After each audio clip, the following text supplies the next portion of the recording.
All right, we're live now on Spreaker. And we are live on Facebook. And I will hit the music.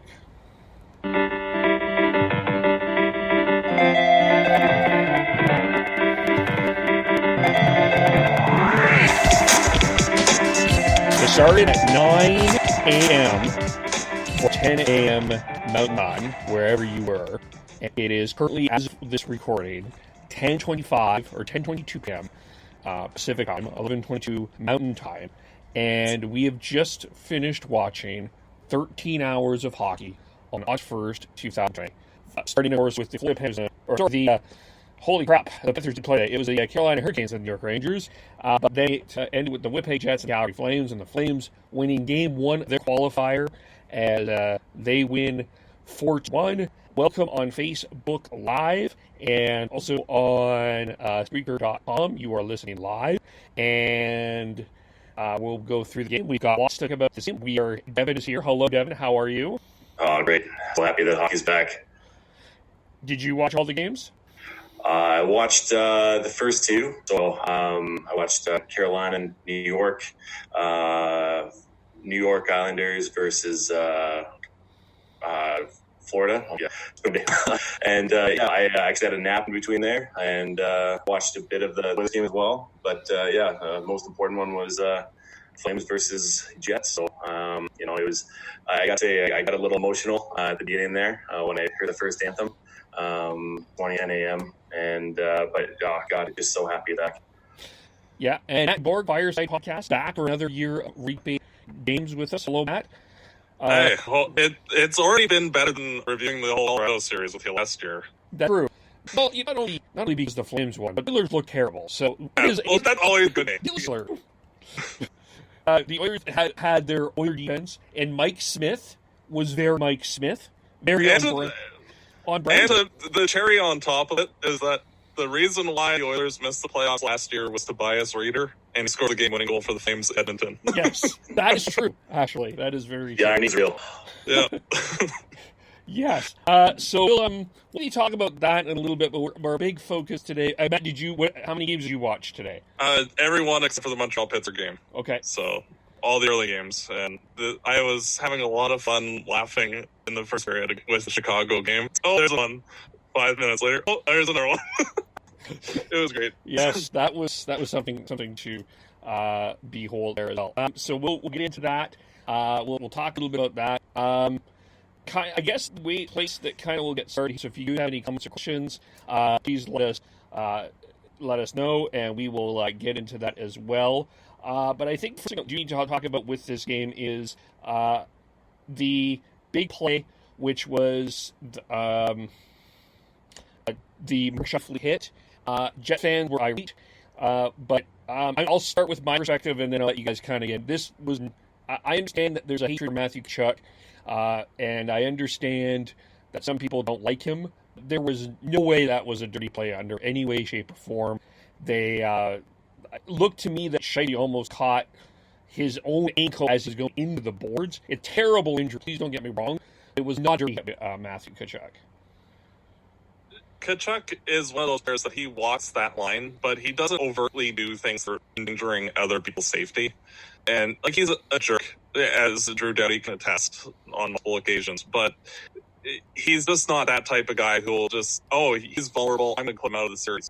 He's not that type of guy. And it looked like he was just finishing a normal tech, like you see how many times a day, and it just a disastrous result where Scheifele kind of lost his edge into the boards right at the same time that had happened, and just one of those fluky bad result type hits, and it is what it is.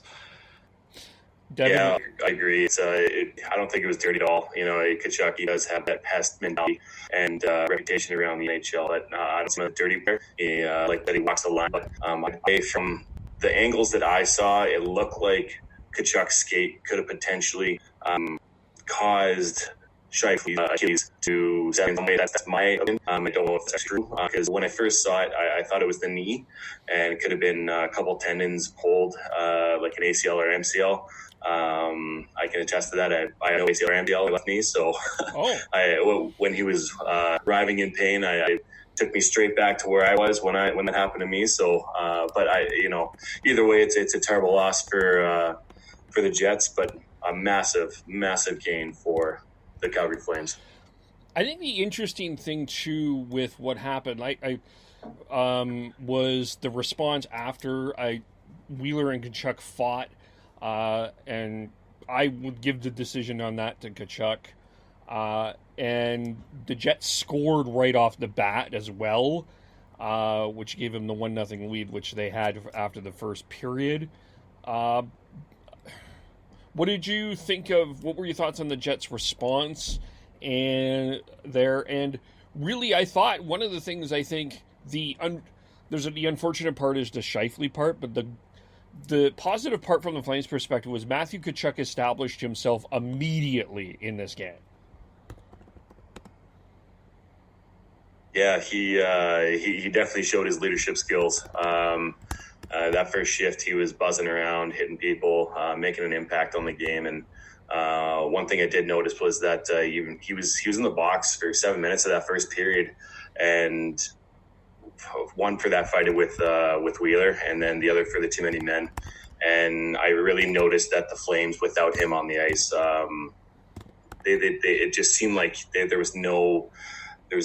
wasn't that buzz, there wasn't that intensity, and it seemed like we were back on our heels. So I feel like Tkachuk is definitely thriving in this this first game, and it was noticeable when he wasn't on the ice.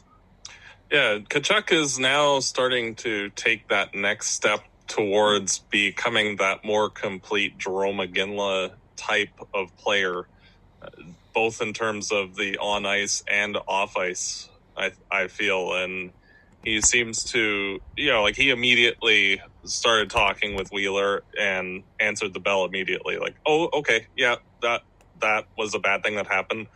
Okay, let's go. And no questions asked, no trying to skirt it. Yeah, that happened. Okay, let's go. Drop the gloves, and, respecting the Jets enough to engage on that level. And I think that's going to set him up moving forward as more of a respected player, more of an honest broker, even though he's dirty. And it'll be interesting to see how he moves forward, especially throughout this last. And as Devin was saying, I think that the Flames were a lackluster in terms of enthusiasm for the first 15 or so minutes. How that was without Tkachuk. And I think that once they started getting their feet under them, then they just took it entirely. What was the turning point for you? I think it was 6 in the first period. I think the Flames finally saving a couple of good. I want to play our draw in one off and turn the over. That empty, trying at least, and that seemed to get the Flames momentum going a little bit. And the leg going and everything started getting more and more aggressive. By the way, just from Johnson's, Paris was filthy hit. He said it's on a blue feed. There's an intentional. If filthy, got him hit. I completely disagree with I don't know the coach respect him. Obviously, he's more respect around me, but I disagree with that. It's one of the plays that very fortunate. You don't want to hurt him. You want to make an act by hitting one of their best players. Yes. So that's all I take. I think it's just angry because he's lost his players. I think that he's if he can't play, it's going to be extremely difficult for that to come back at all series. And to me that series, like you were back in Vancouver series back in 2015, Ferland threw that hit about 10 to 20 times in each game, and didn't see the Canucks falling down all the time. It was not a big deal of a hit. It's an extremely unfortunate result. Yeah, I'm with you guys. I don't agree with that. I think it's partially Paul was playing to the media a little bit, and partially also, trying to stick up for his players. So I get it there on that. So first period 1-0. Second period, the Flames 3 goals. Something happened. First of all, to go through here, something happened first time since. Incredible, and I guess we need to talk about the second big storyline, which was Talbot. And me, it wasn't because Talbot was outstanding in goal in any way, shape, or form. The Jets had 2 high dangerous chances the whole game. But what I noticed was the Flames were really aggressive in terms of for trying to create shorthand opportunities. It finally paid off Isaac. I think one of the things I think the Flames have discovered, and I think that they can expose a series, is the forward speed of Flames is much faster than the Jet defense. My off-base there really looked like Lally Reeder, Mangiapane was jumping ahead, a couple of other guys. Well, I think the Flames forwards were able to had it up on the Jets for most of the game. Well, the Jets only have one really good defense at the moment with John Morrissey, and everybody else is either adequate, like Young, or just there and filler. And I think that it is one of the things that the Flames have to attack, and I think did an excellent job with that. You have to pick any of the weaknesses of the team and go hard at that, and I think the Flames did a good job of that. Yeah, I would agree with that. Overall, I would Flames have more speed on the offensive or with forwards compared to what here. Going back to your first one of the downlink, I thought that Tobias Reeder was probably the second best Laine out tonight. He when he killed penalties, you noticed him. He was always on that forecheck, and his speed had a big factor in that. I thought he did a great job in the first period, and he was rewarded with a shorthanded goal in the second. And that goes to show his tenacity and the willingness of to play the right way. And having those role players is massive in the playoffs. For me personally, these are the playoffs. This whole all-fine quote-unquote stuff isn't really something that I can get behind. Once you're in a trend and it's about 5 or 7 series playoffs, you need those role players, and 5 series could be a massive player going forward with Flames, and hopefully he can keep up. Yeah, and I think that I was actually very surprised at the foot speed of Milan Lucic in this game. I was concerned due to him being off for so long that, at the beginning of the NHL season, he was rather slow, the first 10 or 15 games before picking things up, and he was going full speed ahead in this game. I think that helped, too, on penalty kill and otherwise, as an additional player that could actually bring something to the game. Another Robin that we can point out, Milan Lucic effective today. Ineffective today for Edmonton. And get a third-round pick, so that's awesome. Yeah, there we go. Win. Yeah, I really like Lucic. I tweeted out, I was like, I'm really surprised I'm about to tweet that Milan Lucic was effective, but he really was. He controlled, for the first 2 periods anyway, he was all over the ice. He controlled the play. I didn't like the second penalty too much that he took the third period, but other than that, I thought he was really effective. Laine was really good with Devin Bennett. Yeah, they were all over the place. The Jets could not match them at that point. And then... Yeah. Go ahead, Devin. I was just going to say that is going to really show through and definitely help Flames, as I feel like we definitely have more depth on defense and forwards, especially with Scheifele and potentially Laine out as well. I don't know if you guys saw that, but I don't think he came back to the game after his injury. No, he did. It was weird because it looked like Jono his right wrist, but apparently he was holding his left to rest. And Dan from the Fireside Podcast is on Facebook Live asking if you think if that can win without Laine. No. Unless Talbot goes into Black Country Canadians, explained 10 years ago, where it was 60 odds against, and that would basically be the only way I've seen him pick winning. Yeah, I mean, you're having 2 of your top 6 players that better. Arguably one top in the Sens in the league with Scheifele, and then a sniper like Laine. I don't know them coming out on top. One concern I had in this game in the third period, I wasn't with the Flames third period. The Connor hit post, and then someone else, I think Laine actually hit a post early in the third period. If those things went in, it could have been a completely different game. Was before we get to the third period, I forgot we have to talk about it, but that has not happened in 5 years. And there's John Gaudreau's screening goal, his first playoff goal since May 10th, 2015. He was that doesn't even sound right. I know, that is crazy to think about. He was. I didn't think he was outstanding, but he was certainly more noticeable than he had been. Not only than most. Yeah, and I think that he definitely looked physically stronger in especially off-face interviews, and that he looked a little bigger. And I think that translated on ice, because I actually saw him winning puck battles and keeping the Jets fans away from him a little better. And I think that if he can continue to play like that, he will start to win some offense, which is desperately needed from him during the playoffs, especially if the Flames actually want to win inning. Yeah, it's a massive amount off his back. He played pretty well tonight. Even though it was a high leg, I'm sure he's going to just take it and run with it, and hopefully he can build up. He's done tonight. But I do say that was going back to Kevin's earlier question about momentum. I felt like that was the pivot point of the Flames kind of coming on a bit more. And like Matt said, it was nearly of that first period that they started kind of in their feet on each other. But I feel like that power play goal was where the Flames started getting the ice built towards the guys. That power play and the penalty kill was really the stuff teams that were the difference. We'll get penalty kills quickly to power play.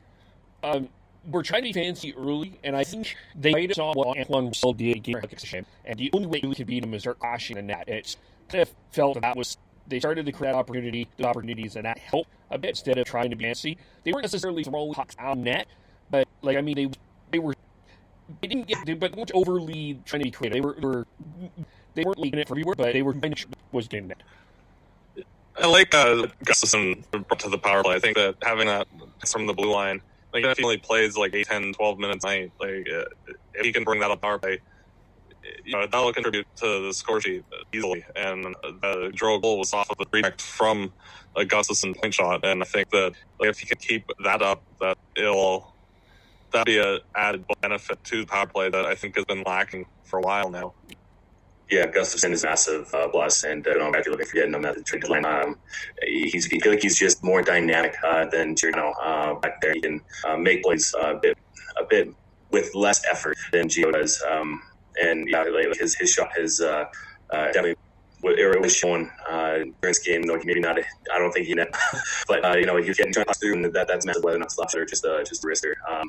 But yeah, I mean, this team that both with killers. In terms of goaltending, actually, I have to ask about that. Was the time I was in with Missouri, they always basically sucked through it. Yeah, that's true. Follow up. I don't think they're that bad. I think that you knew that the Jets were going to be coming out trying to get the game win, and the Flames kept them at bay. They just didn't really get any high scoring chances. Sometimes you have to let the other team throw all the punch that they can, and if you've got the lead, as long as they're keeping the chances low percentage probability type things, you don't mind because you're just earning a block at that point. The Fives were more effective killing off penalties than they were 5-on-5. The 5-on-5 play is definitely very concerning going forward. With as many times as there were on both sides even throughout the NHL, I thought the 5-on-5 play was a mediocre at best. Other than that kind of good line, I like that the Johnny Laine line really weren't effective 5-on-5. I think that is concerning. If the Flames are going to be contenders going forward, even out of this qualifier, and if they make it, that top line to be dominant and needs to be better than the other lines if the line's going to be successful. Now, we've had this debate, too. I'm kind of curious where we're at with this. Where do you think Lindholm is more effective? Do you see him as a center? Which I'll spoil you. I believe Lindholm should be a center. Or are you with Ryan Pike, who joined us a couple days ago and suggested that Lindholm was effective as a winger? It's one of those things that if the Flames didn't have Monahan and Backlund and Bennett playing effectively, then it would be Backlund as a center. But with the Flames having a dearth of center depth, just having him a wing, it's luxury. And, if say Monahan got hurt, especially, you could just throw him as a center and you wouldn't really skip a beat there. So it's one of those things that it's just a good thing to have that extra thing. But if the Flames had more organizational depth right wing or were thinner at center, I think that the Flames throw him up the middle. But yeah, it's one of the luxuries to have. Yeah, I see your point there. It's for me, when I was looking at this map, I would see Lindholm face off against Scheifele because I thought that would be more effective. To get into a couple criticisms, my one criticism, I felt that Jeff Ward needs to get Monahan. I mean, he did it. I have to look into this a little bit more, but at the game, when the game started, he certainly felt like the Jets checking line, our line was matched up against Monahan line, which was the Flames were having last change. But as the game went on, it Lowry and Lucic that the Bennett line started a match. But I do think we need to find ways to give Monahan that a little bit more room. But I didn't think Monahan was that great. Maybe I'm harsh against Sean Monahan, but I didn't think he didn't really think was that great today. No, Gaudreau was playing the line tonight, and they were okay. Monahan's one of those players that if he's having a bad game, he can still put a goal if he finds the rest. And it's one of those things that he does get it once this night, and easily change the next game. And even through the season, he'll go through periods where he's just there, and he fades in the background, and then all of a sudden, into a goal game, and he's a very good player. And he's not the most consistent of players, unfortunately, but he usually is rather poor at the start of the season, so I'm hoping that he doesn't have that issue right now with the playoffs. But we'll see. And I think that, as the game went along, I think he played a little bit better in his own game. Oh, did we lose Matt? Oh, thank you. Lose Matt. I think we did. I'm going to jump in here. I don't know if I agree with that statement. I feel like Sean Monahan has most effective scoring goals, period. I don't think he does anything else real extraordinary. I think he's pretty average everywhere else. So if he's not scoring goals, he's not being just an easy scorer for every effective. And hopefully, forward, he can kind of shine a little bit and, show off his skill. And, as far as Lindholm goes, he wasn't really that effective today. Didn't even miss at all. And maybe going forward, having him at center, I think would be probably beneficial. I do the benefit of having him at the wing because he does have all the shot when he's pumping, or when he's going, you notice him. Can't really take a win. It's hard to do, but he definitely our choice has a bunch of options he needs to. Yeah, I mean it's tough things that you're gonna have to adjust here. It's Dan's question. To keep an eye here. Are you back, Matt? Yeah. Okay. Okay. Again, my concern with Scheifele out. I'm not asking because I think Flames players need to be their best players. Like that old cliche. I need to get a strikeout cliche because they need to be best player in order for them to win the series. So I do think they will need to be better than they were tonight to make sure they win. Well, I think it was for himself was saying that something along the lines of the players need to show that they want to win. And I can't remember the exact quote, but it was something along those lines. And talent-wise, Flames throughout the lineup are one of the better teams. Like they haven't drastically fallen off from where they were last season. It's just that getting them to actually show up and play at their peak level with any regularity has been basically the Flames were 8th heading into this play instead of one of the top 4 teams. And if they can go their own way and just bring it every game, then Flames can be a formidable opponent. Yeah, that's I can see that. What do you think? Yeah, that top line up here. When they move back to one of their score goals, that's all they do. Johnny Money and Lindholm. So, if they're not running like that, then they're in trouble. As far as matchup go, going forward, it's going to be interesting to see what Ulmer's kind of thoughts out with Laine, particularly Laine, definitely more likely without Scheifele. Or that token matchup is going to be, or line matching is going to be most effective. Because they had Blake Wheeler right there. I don't think he can front anybody. There's that. And Lowry, I thought it was tons of, but not always. So I don't think they scare me that much. The Jets only really have 5 good offensive players, and 2 of them are out. Yeah. So it's now basically a one team with a bunch of filler guys, and if Flames can just play the second, third, fifth ones, it should be a fair series. Okay. Now, last thing we'll get into here is the goaltending. Devin was not happy with Talbot after the exhibition game against Edmonton. He felt you, I believe, Devin, were bullied, and you were in the minority, I think. You wanted Riddick. So, what did you think Talbot tonight, and would you go back with him next game? He played very well. His track record shows he's able and capable of winning series and playing very well. I just didn't see that in the playing game. I guess it was just a bit of rough. The first the I saw in his fishing, I did not see here at all. He wasn't over committing. He wasn't swinging around. He seemed still in that. He didn't get me shots. Going forward, I think Talbot it should be the next starter. I do feel bad for Riddick, but he really didn't show during training camp and exhibition that he was there then. But going for Talbot. Yeah, and they'll plus have one of the few teams that have the luxury of if say Talbot has a game, just throw it there and he should be fine.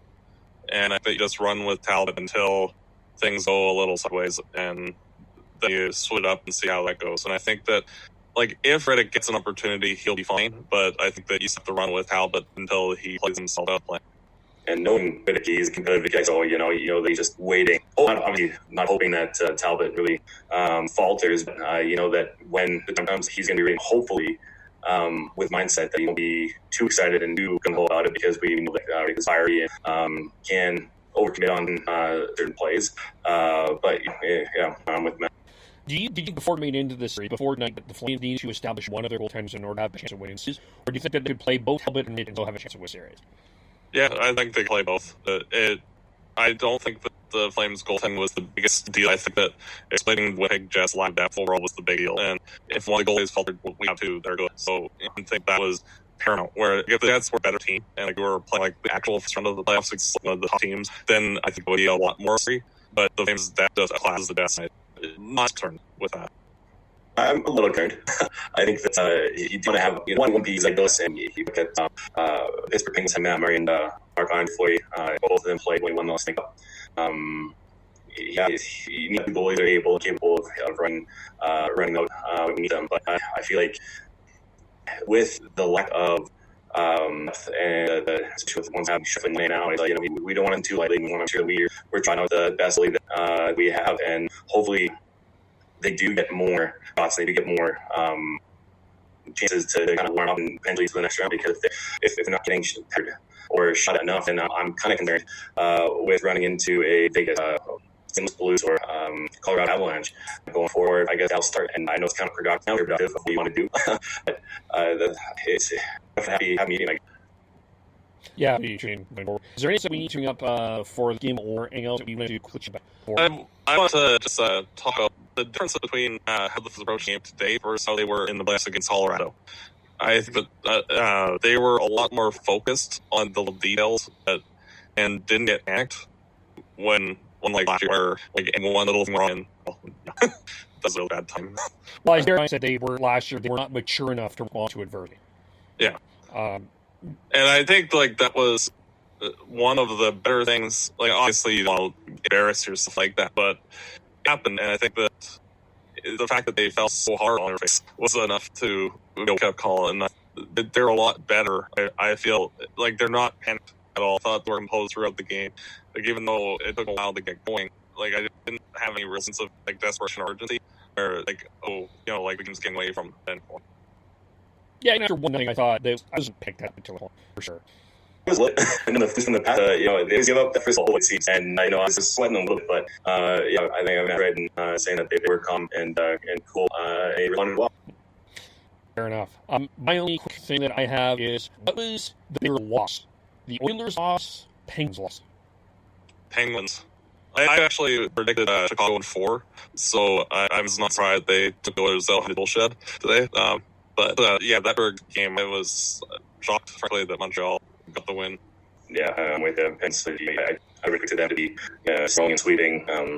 Montreal, if you want to get your tackle like your guys, you never know what's going to happen. And they showed up today, and they were able to come up with a win. And I think that the high town of Auckland, Crosby, Jake they'll look back hard today, but on Montreal, always can win. The one thing I will say is that did Phil Brendan Gallagher line. And Kotkaniemi and Suzuki, they were buzzsaws. They, talent-wise, no question that the Penguins are there, but to simply say this was all because of Carey Price, it was not because of Carey Price, but their forwards, the first of all that I think the NHL were introduced to today, that I don't think a lot of people were aware of Montreal, like Philip Doe, Kotkaniemi, Nick Suzuki, they stepped it. You got him for Yep. Yeah, for sure. Nick Suzuki's a talent. He's only a player. Especially, with them, I feel he potentially have a good first line numbered within the next couple of years if they build. So, yeah, that's a good point, Kev. Yeah. All right. Another thing I want to say, my big thing is that I took to was down. I thought it was fantastic. We did, and his speed was emotional, well played, and I'm so done that the NHL spoke about this was having Black Lives Matter movement, lives in that movement. So, I shout out well done, but yeah, and the introduction view as well. With all their experiences, is a really good, great presentation today. Yeah, and like myself, like I from my personal experience, my father he was Italian and looked very Middle Eastern, and like I myself have seen racist, not directed at me because I don't look Italian, but he got it a lot like after September 11th, 2001, and all that, and like it's so stupid, like people are just people, and it doesn't matter so much like around as it's. Just not getting enough opportunities, socially or otherwise, and it doesn't matter in my mind that any background.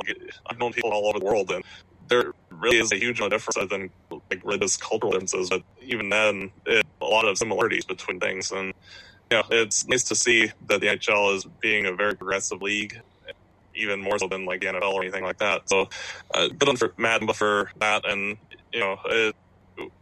we just as a society have to get better, understanding each other, I think. Yeah, I think I fully agree with both of you. I think there were a lot of people a little upset that there's a lot of players taking knees. My theory to that is I think these qualifying games with them being so short, I think there were some players that were a little concerned to not make that an issue and a distraction of their game. Could see something funny with round robin games where not intense. They're just not main proceed is not important, but it's not like you're going home right away. I could see something like that. But for me, I think it qualifies that. I think that there were teams that probably felt it was a bit too much of a distraction. Even my guess is that at this point, from being known that he did a lot of